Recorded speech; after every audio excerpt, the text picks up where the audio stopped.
사람이 어떤 생각이나 판단이나 분별을 할 때는 두 가지를 바탕으로 합니다. 하나는 자기가 배운 지식, 또 하나는 자기가 살아오면서 직접 몸으로 겪었던 경험, 이 두 가지를 바탕으로 해서 옳다, 그르다, 이렇게 해야 된다, 저렇게 해야 된다, 이렇게 판단을 하는 것입니다. 지식이 그래서 중요합니다. 아는 만큼 판단하게 됩니다. 또 자기가 경험한 것이 굉장히 중요합니다. 그 경험한 것이 결국 바탕이 돼서 어떤 일에 대한 분별과 판단을 하기 때문입니다. 제가 이제 제 인생을 돌아보면서 많은 경험을 했습니다. 70년 인생을 살아오면서 왜 경험한 것들이 없겠습니까? 그런데 그 많은 경험 가운데 잊혀진 경험도 있고 아직도 내 기억 속에 생생하게 남아있는 경험도 있습니다. 내가 무엇을 분별하고 판단하고 추진하는데 결정적인 영향을 주는 나만의 어떤 경험이 저한테는 많이 있습니다. 제가 그런 것을 바탕으로 해서 어떤 일에 대해서 판단을 하고 있습니다. 그 경험 중에 하나가 제가 이제 중학교 아마 3학년 때쯤 됐을 때입니다. 아주 내 일생에 아주 중요한 영향을 준 경험을 하나 했어요. 저희 아버지가 저를 불러서 시계가 고장이 났다고 저 시계 고치는 곳에 가서 시계를 좀 고쳐가지고 오라. 그렇게 이제 말씀을 했어요. 제가 이제 아버지가 준 시계를 받아들고 동네에 하나밖에 없는 시계 수리하는 곳에 갔습니다. 그분은 장애자예요. 두 다리를 거의 못 씁니다. 그런데 이분이 이제 시계를 고치는 기술을 배워가지고 이제 그걸 가지고 생계를 유지하는데 상당히 그 유머가 있는 분이고 여유가 참 있었어요. 그때는 잘 몰랐는데 지금 생각해 보면 그런 그 조건을 가진 분이 그렇게 여유 있게 유머도 있고 아주 사람들을 편안하게 해주는 그런 분이었어요. 참 신기하다.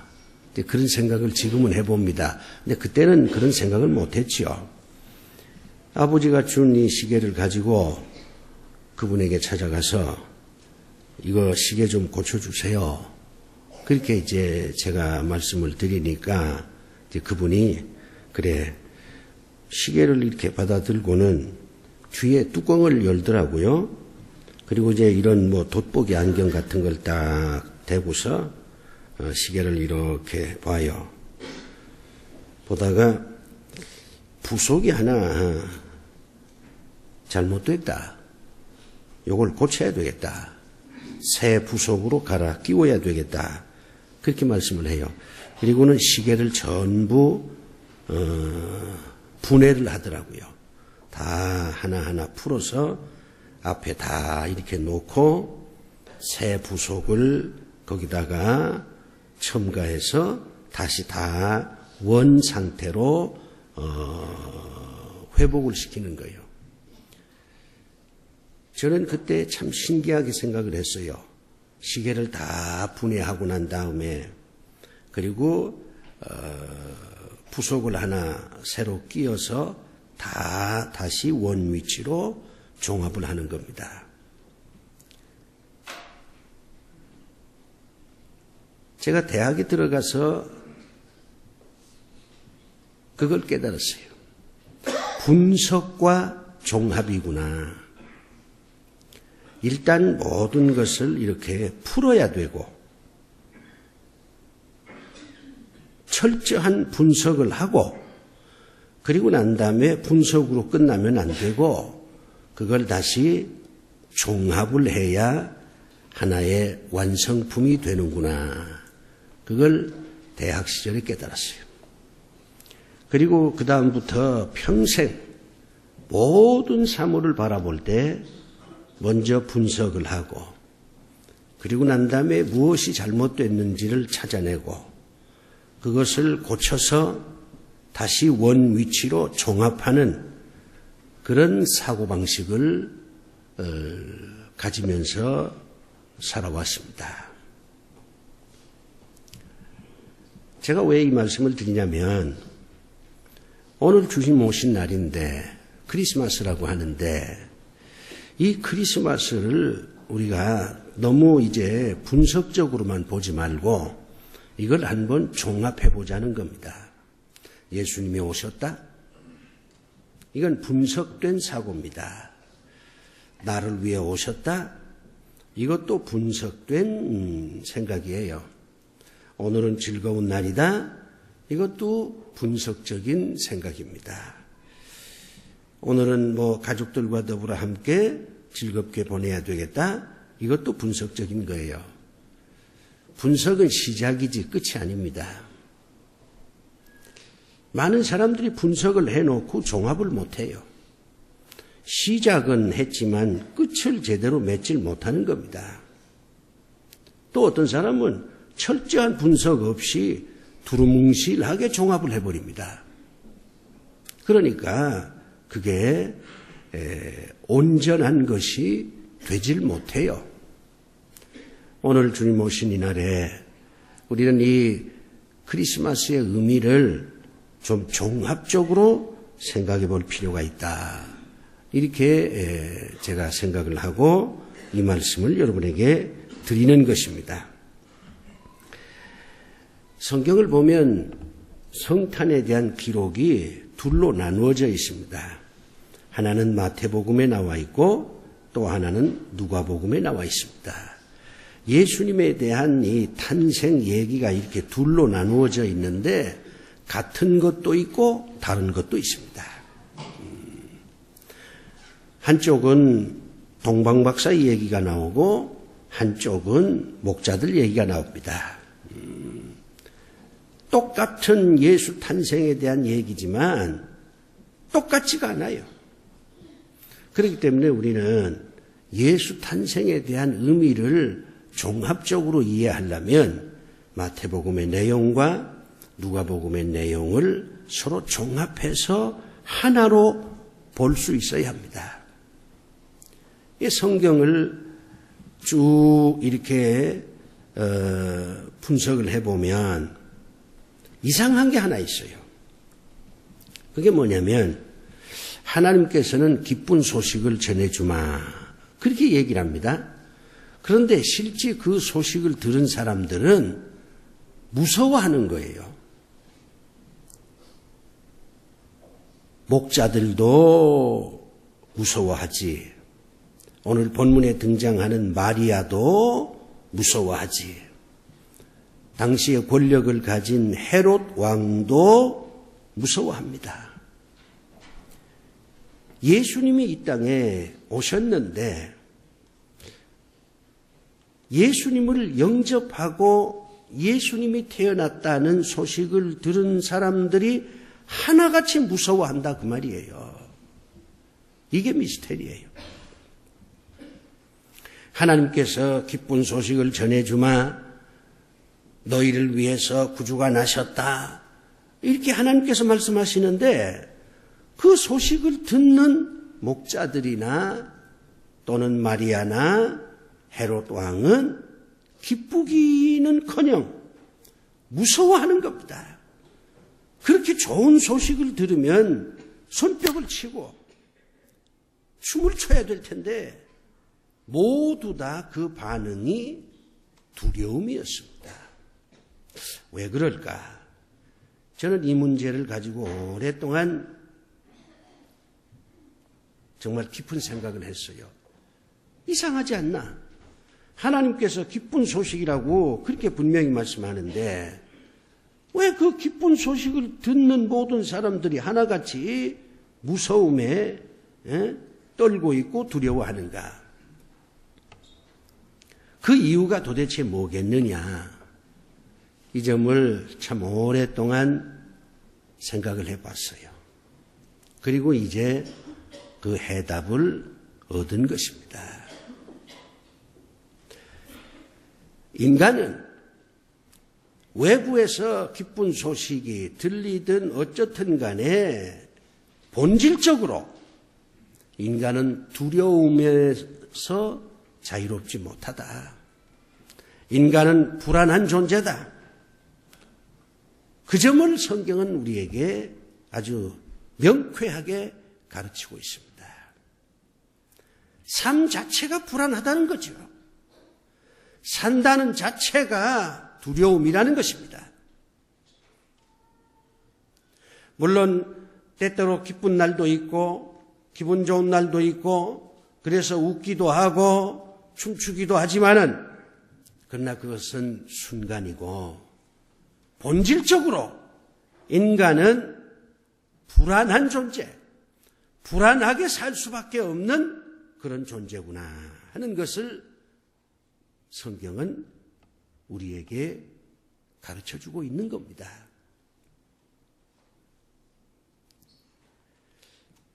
여러분은 어떻습니까?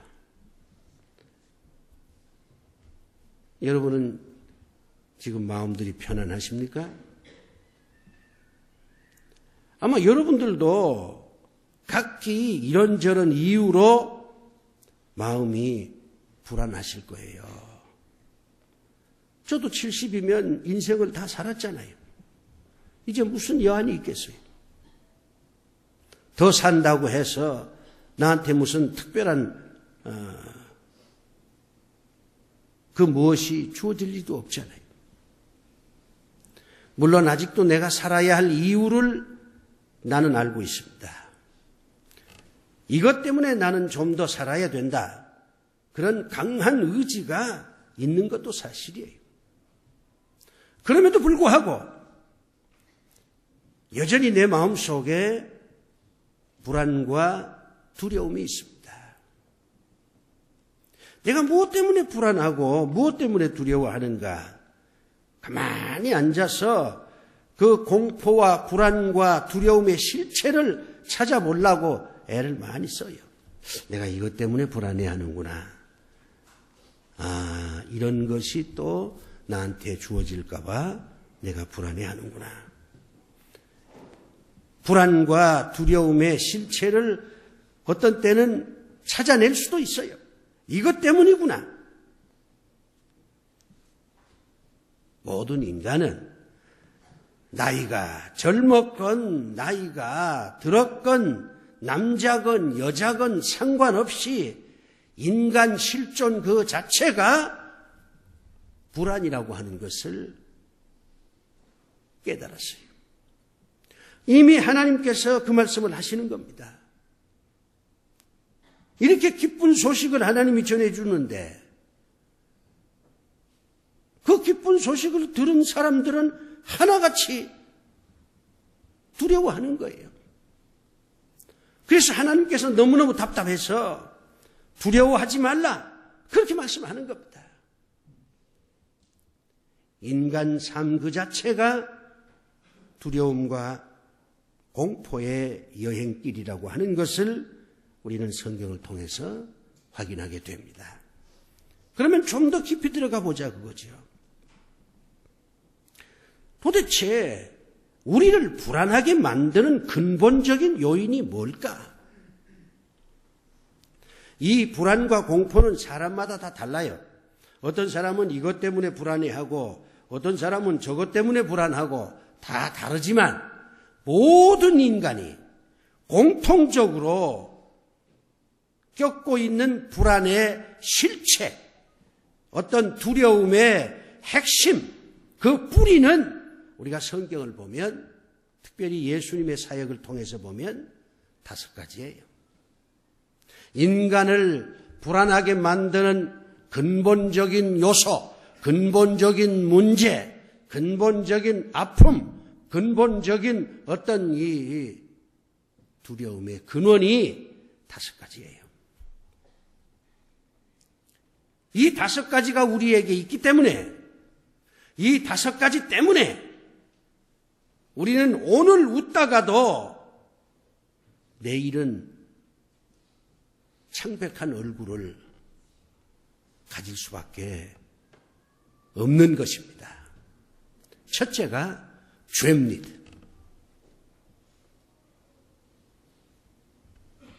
여러분, 죄를 지어보셨잖아요.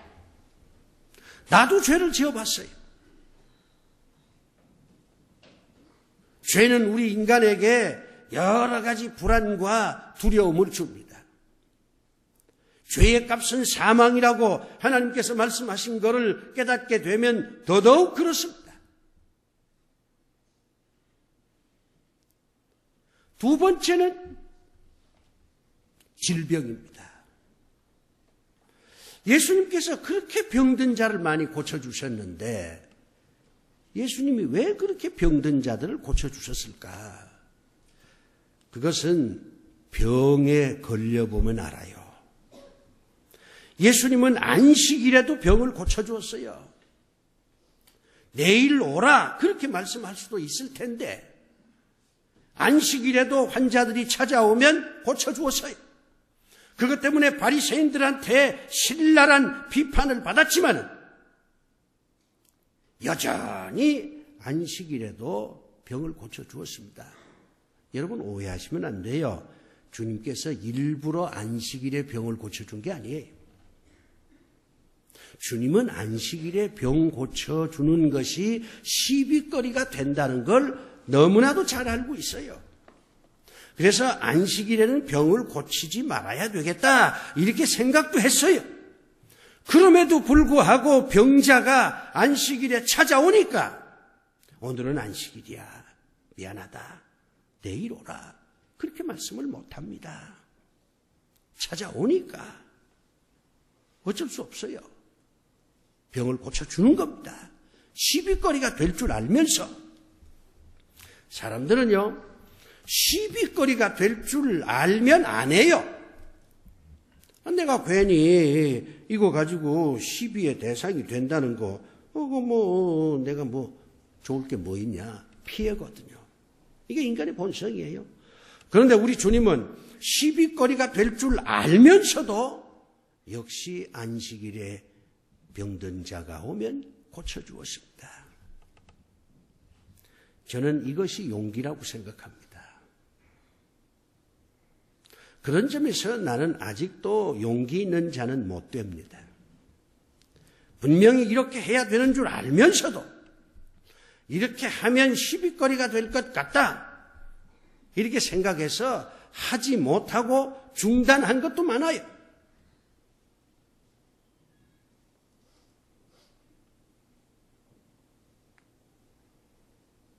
지금 생각해보면 오히려 그런 게 참 많았구나 이런 생각이 들어집니다. 그런데 예수님은 안 그랬어요.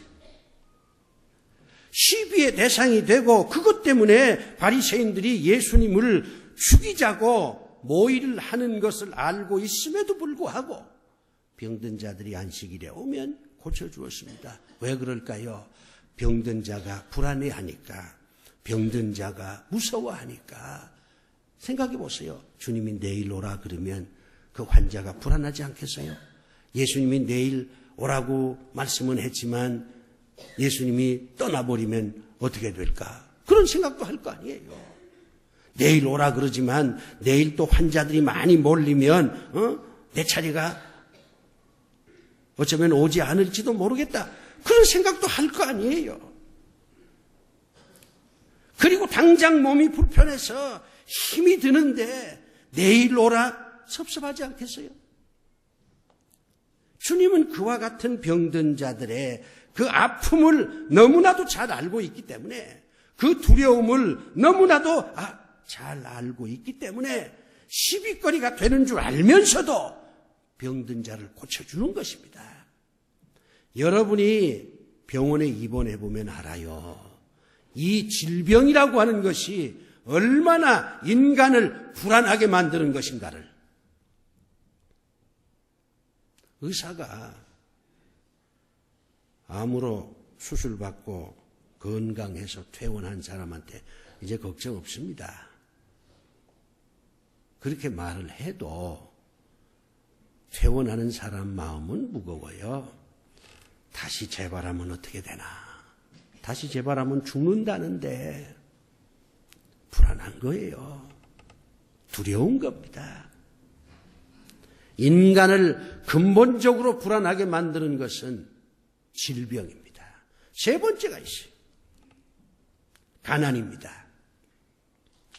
여러분 가난해 보셨습니까? 가난이 얼마나 인간을 불안하게 만들고 두렵게 만드는데요. 왜 사람들이 이른 새벽에 일어나서 전철에 시달리면서 직장으로 나갑니까? 직장에 나가서 상사한테 야단을 맞고 무슨 책임을 감당하지 못했다고 주변 사람들한테 비판의 대상이 되면서 이거 그만둬야 되겠다. 수천 번, 수만 번 생각하면서도 여전히 새벽이 되면 일어나서 옷을 주엄주엄 입고 전철역으로 가는 이유가 어디에 있습니까?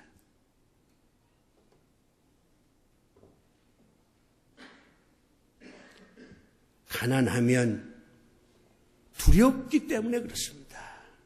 돈이 좀 있으면 뭐 병원에도 갈 수 있고, 돈이 좀 있으면 아들한테 뭐 좀 사줄 수도 있고, 돈이 좀 있으면 나도 좀 뭔가 새 옷을 해 입을 수도 있고, 돈이 좀 있으면 더 행복할 수 있지 않겠냐? 그런데 돈이 없어.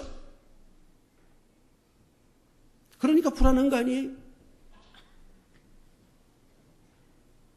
우리 주님께서 4,000명을 먹이고 5,000명을 먹이고 3,000명을 먹이고 이건 뭘 의미하는 겁니까? 그 사람들이 다 가난한 사람들이에요. 로마 치에서 정말 어렵게 사는 사람들이었어요. 예수님을 따라다니는 것은 건강하면 두 발로 따라다닐 수는 있지만 그러나 배가 고파요. 도시락을 하나 쌀 수 있는 여유가 없는 사람들이었어요. 주님이 그걸 아니까 3,000명도 먹이고 5,000명도 먹이고 가난한 사람들한테 먹을 것을 주님이 주신 겁니다. 가난한 자가 복이 있다고 주님이 왜 외쳤습니까? 가난한 자들 위로하고 격려하고. 가난이라고 하는 것은 본인의 노력만 가지고 해결되는 게 아니잖아요. 뭐 국가가 어떻게 뭐 가난한 사람들을 다 잘 살게 만들어줄 수 있는 것도 아니잖아요.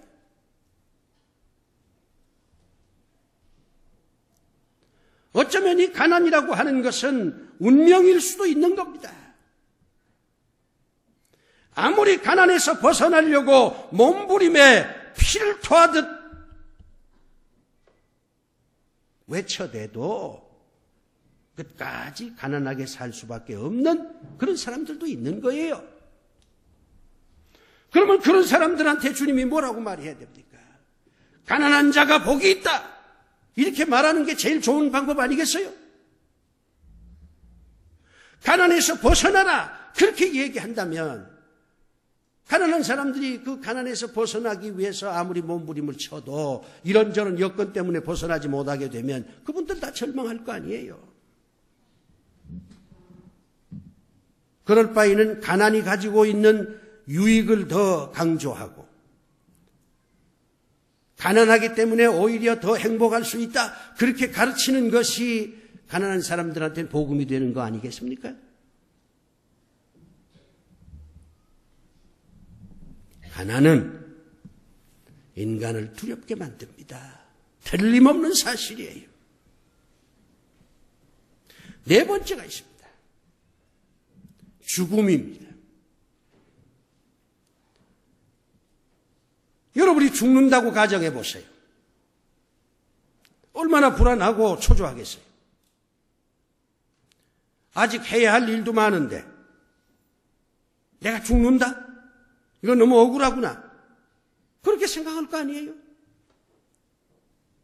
암 환자들의 의식 구조를 연구한 논문들이 제법 있습니다. 일단 암에 딱 걸리면요, 대부분의 사람들이 왜 하필 나냐?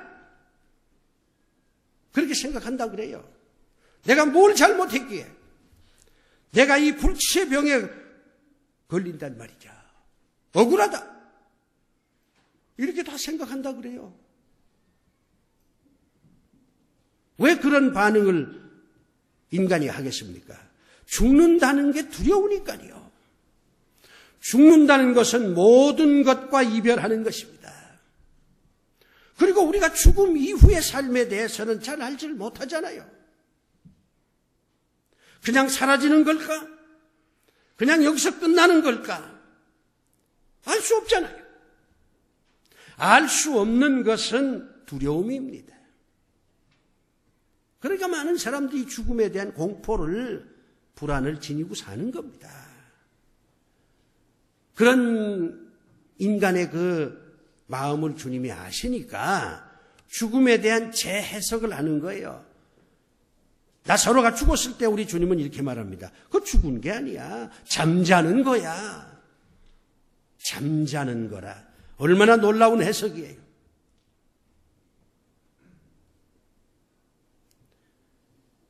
예수를 믿는다고 하는 것은 인생에 대해서 재해석을 하는 겁니다. 도대체 예수 믿는 게 뭐예요? 예배만 드리면 예수 믿는 겁니까? 근본적으로는 삶에 대해서 재해석을 하는 겁니다. 고난에 대해서 재해석을 하는 거예요. 불행에 대해서 재해석을 하는 거예요. 실패에 대해서 재해석을 하는 겁니다.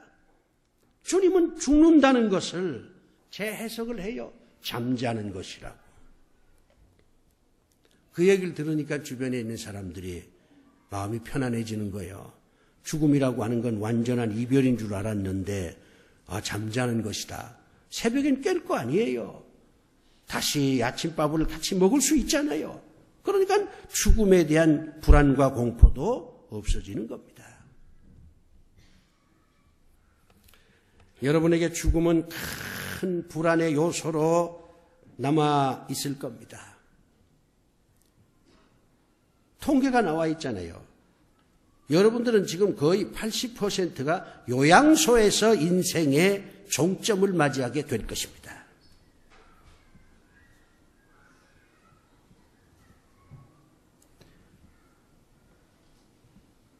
어쩌면 여러분 혼자 눈을 감을 수도 있을 것입니다.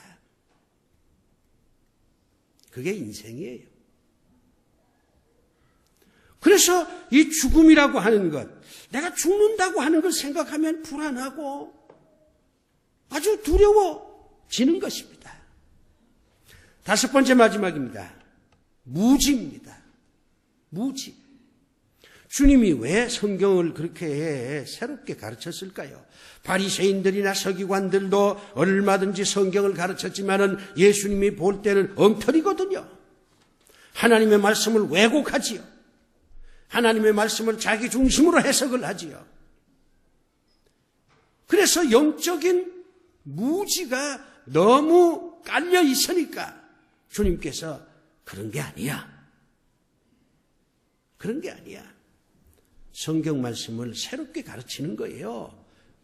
사람이 무지하면 결국 두려울 수밖에 없어요. 옛날에 원시인들, 옛날에 미개인들, 옛날에 저 아프리카에 사는 그 토인들은 자연의 원칙이나 법리를 잘 모르니까 천둥만 쳐도 두려워하고 폭풍만 몰아쳐도 다 겁에 질렸잖아요. 근데 알고 나면 아무것도 아니거든요. 무지. 이게 인간을 불안하게 만들고 두렵게 만듭니다. 다섯 가지가 근본적인 겁니다. 이것 때문에 우리가 불안해하는 거예요. 이것 때문에 우리가 두려워하는 겁니다. 이것 때문에 우리가 인생이 힘들다고 얘기하는 겁니다. 나머지 모든 것은 이 5가지에서 나오는 거예요. 죄라고 하는 건 관계 속에서 저지러지는 거잖아요.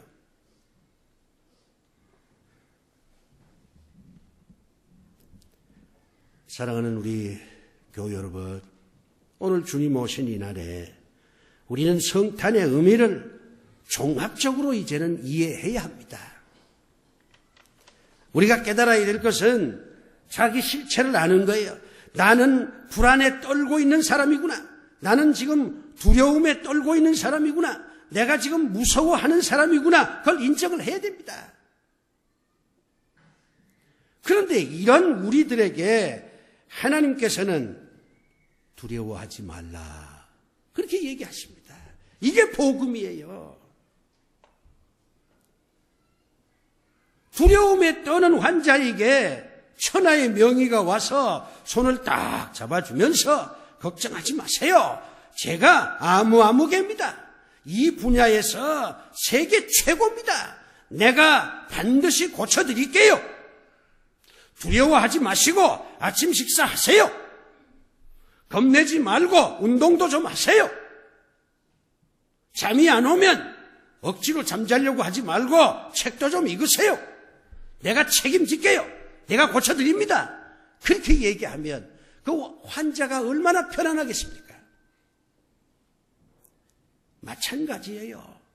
이 5가지 이유 때문에 불안해하고 초조해하고 두려움에 떨고 있는 우리에게 이제 하나님께서 오늘 오셔서 이렇게 말합니다. 내가 왔지 않냐?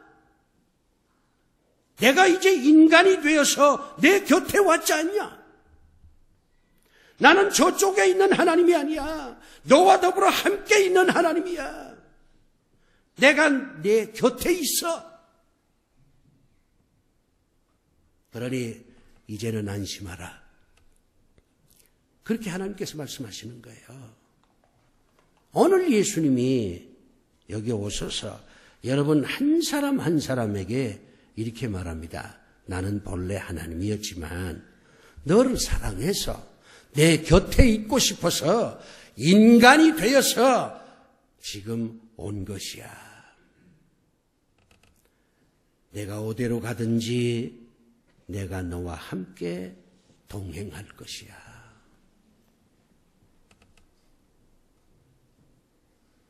내가 죄를 지으면 내가 용서해 줄 것이고, 내가 병들면 내가 고쳐줄 것이고, 내가 가난하면 가난에서 벗어날 수 있도록 도와주실 것이고, 내가 죽게 되면 너를 저 천국으로 인도할 것이고, 내가 알지 못하는 것을 내가 이제부터 가르쳐 줄 것이야.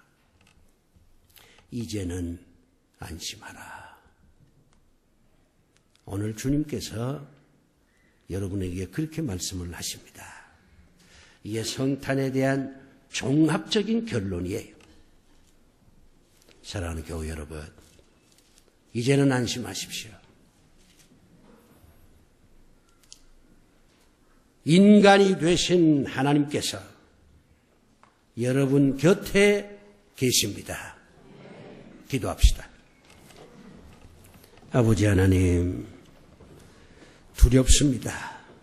불안합니다. 초조합니다. 우리 앞에 도대체 어떤 일들이 생겨날지 미래를 한치도 볼 수가 없습니다. 어떤 사건들이 질풍노도처럼 우리의 인생을 뒤엎어버릴지 저희는 알지를 못합니다.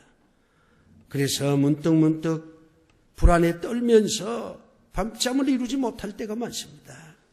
이 일을 해도 저 일을 해도 불안할 때가 많습니다. 이런 저희들을 하나님 사랑하셔서 내가 이제 내 곁에 있겠노라. 이제는 안심하라.